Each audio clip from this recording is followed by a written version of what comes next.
Hey, how's it oaks, and welcome back to Rat Rods Africa, a small one-man shop out here in the middle of a forest where I realize rusty dreams.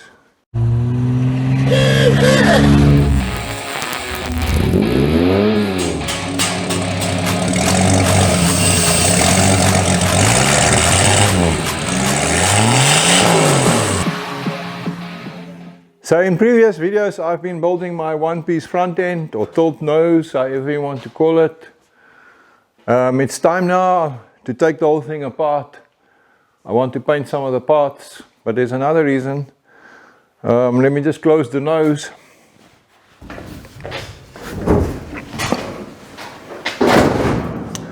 There we go.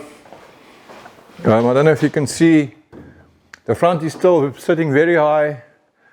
And I'm tired of that nose in the air business. I want to get the engine in and the transmission in so I can get dry height, so we can get the nose down. In some of my other videos I've dropped the back end.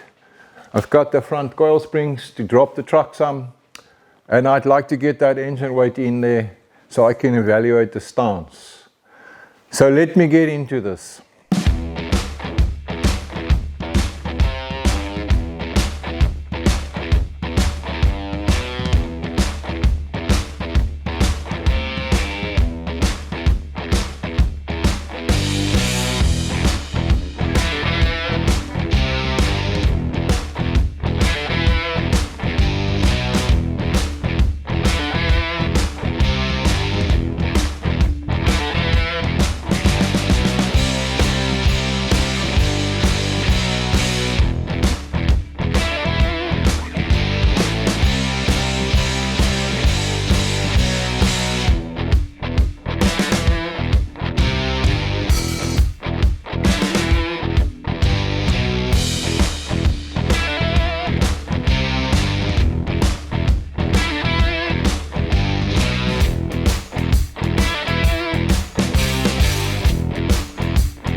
So I certainly got good access now to get that engine in here.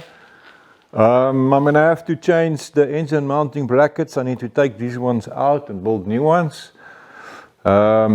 These ones fitted a Perkins 6-cylinder diesel engine, which is what the truck had originally.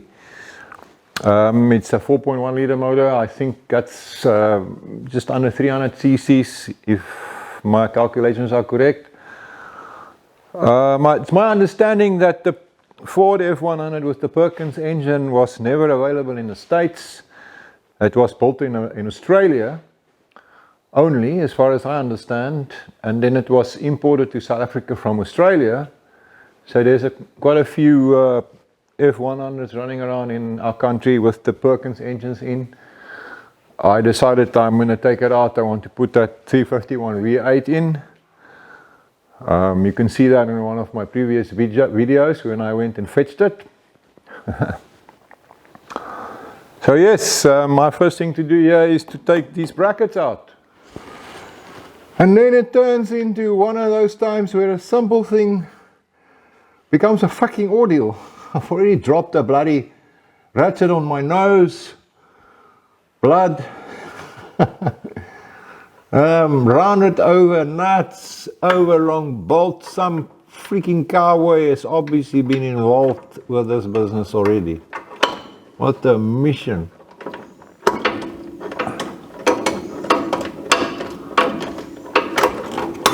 Fucking hell. That's not working either. Finally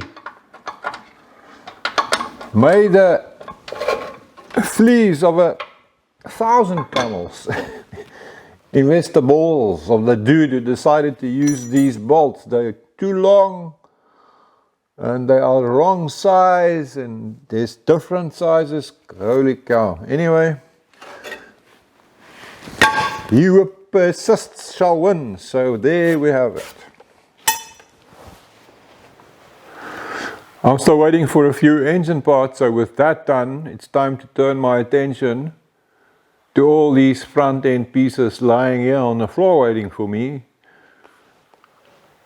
Cradle, radiator mounts, those body parts, whatever you would call them, hood or bonnet, fender pieces, and the grill that I built. So yeah, I'm gonna have to clean this up a little bit, give it a lick of paint. There's a little bit of fine tuning that needs to be done here and there. I think I'll start by just washing my hands a little bit. So I would like to retain the bare metal look on the front grille here. So I'm just giving it my boiled linseed oil finish, which works very well. If you want to know more about that, there should be a link up here on the screen. The problem with being an hands-on type of oak is that you're expected to fix anything and everything. Well, I don't want to sleep on the couch. I'd rather just build cars.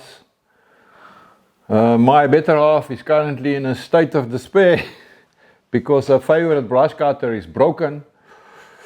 Well, I guess I gotta count myself lucky. How many women enjoy cutting grass? So I better fix it quickly. Happy wife, happy life.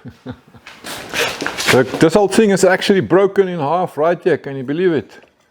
Well, it's quite old. It's been around for, I don't know, 15 years or something, an old Husqvarna. So, and she loves this machine. So I've just made this bracket quickly, like a clamp sleeve thing that I'm going to stick on there. You can screw it down and it should do the job to keep the whole thing together again for a while. And I've done a true rat rod style paint job here. I just blew the insides of all the engine front end parts with chassis black. Just a rat rod, eh?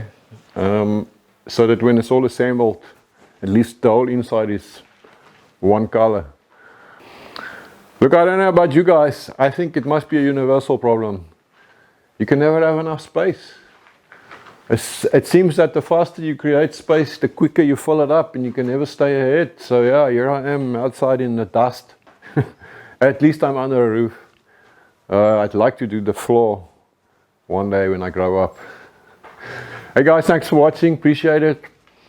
In the next video we'll probably fire up the engine that needs to go into Crackpot, if all goes well. So I'll see you guys then. Have a good one.